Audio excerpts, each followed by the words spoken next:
mengucapkan perkataan firman Tuhan, perkataan iman, perkataan kehidupan. Firman Tuhan berkata, pilih olehmu ada hari ini, kutuk atau berkat, mati atau hidup. Hidup mati dikuasai lidah. Lidah kita yang menentukan apakah kita beroleh kutuk atau berkat, kehidupan atau kematian. Saudaraku, selalu perkatakan kehidupan, selalu perkatakan berkat. Jangan pernah perkataan kutuk, jangan pernah perkataan yang membawa kematian. Kematian rohani, kematian badani. Misalnya kematian rohani ataupun badani. Ada orang sakit, kita lihat, kuliahlah kayak kau ini 2 bulan langsung mati. Perkataan membunuh itu, saudara. Ya, seharusnya kalau kita orang melihat sakit, kita katakan, oh, jangan takut, saudaraku, kamu pasti disembuhkan Tuhan. Bukankah firman Tuhan berkata, oleh bilur-bilur Yesus kita sudah sembuh? Haleluya.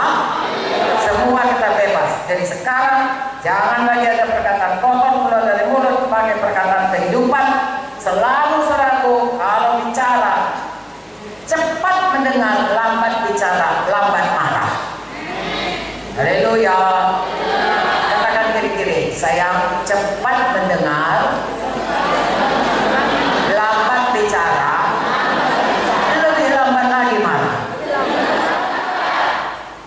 Mana yang harus kita selalu praktekkan, mendengar atau bicara? Makanya mari kita atuhi firman Tuhan ini, dengar selalu suara Tuhan. Sekali kita bicara, langsung Tuhan mengerti.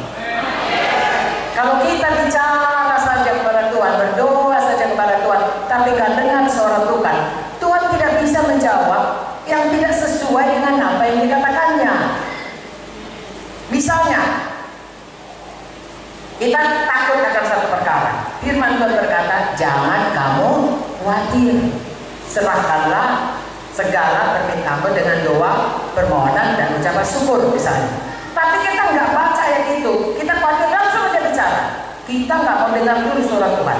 Lalu kita, Tuhan aku takut, Tuhan mati aku, Tuhan penyakit ini, Tuhan kata dokter, Tuhan bilang, tunggu aku mau bicara, Tuhan aku begini, Tuhan aku, tidakkah kau mendengar doaku? Oh Tuhan, masihkah aku mendengar? Banyak kali bicara, tapi tidak bisa dijawab. Kenapa? Tidak belajar mendengar. Mari kita belajar banyak mendengar.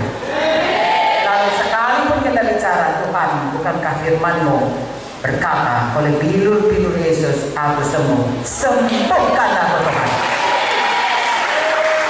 Haleluya.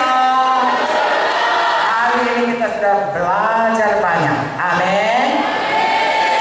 2 ayat terakhir saya bacakan supaya kita tahu hal-hal mana yang kita buang, hal-hal mana yang kita pakai. Ayat 31 sama-sama kita buang, sama-sama kita baca lalu kita buang.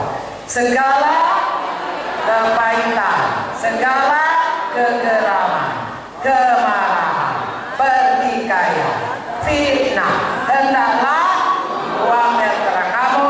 Demikian pula segala kejahatan. Maukah saudara melakukannya? Maukah saudara jadi manusia baru? Dijadikanlah kepada saudara. Enggak berhenti buang. Selanjutnya kita kerjakan. Ayat 32, kuat-kuat. Tetapi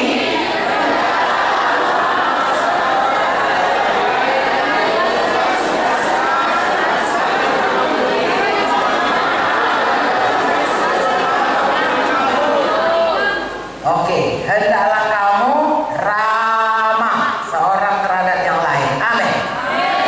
Kalau selama ini tidak mengampuni, hari ini praktekkan mengampuni. Ini firman Tuhan. Haleluya. Sebagaimana Kristus telah mengampuni kamu, kita percaya Kristus mengampuni kita, kita pun dapat lagi mengampuni semua orang.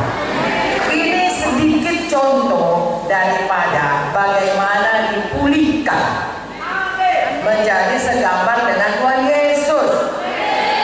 Manusia baru itu akan mencerminkan hidup Tuhan Yesus, gambaran Tuhan Yesus. Amin.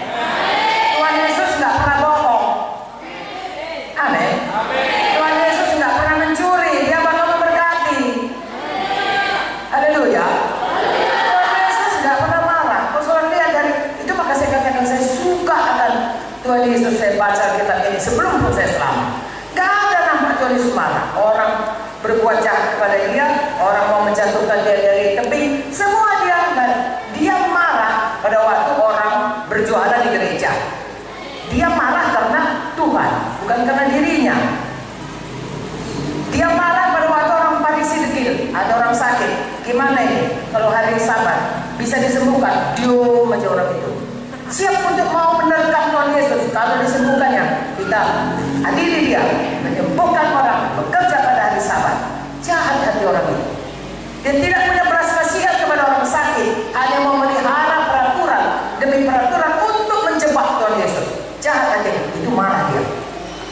Saudara baca dalam Alkitab katakan Tuhan Yesus marah oleh kedegilan mereka. Kalau orang lain saudaraku, dia tidak marah. Orang saudaraku yang berbuat jahat, yang mau dilempari batu pun dia kata, jangan lagi berdosa.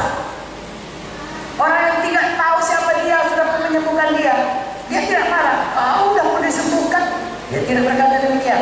Bahkan orang yang waktu dia datang ke Yerusalem semua berteriak Hosana, Hosana. Besok dia orang yang berteriak Hosana, Hosana, besok berkata salibkan dia. Itu pun dia tidak marah. Ampunilah mereka Tuhan, mereka tidak tahu apa yang dikerjakannya. Jadi mari kita seperti Tuhan Yesus. Bukan berarti kompromi dengan dosanya, tidak. Tetapi kita mengasihi dalam kebenaran, ya. Dan kita berpegang pada kebenaran, tapi tetap dalam jalan kasih. Itulah yang harus kita praktekkan, saudara dan saya belajar seumur hidup, sehingga setiap hari kita lebih memancarkan. Coba ya, kalau misalnya cermin itu, ya, digambarkannya saya, lalu cermin itu kotor, atau cermin itu retak.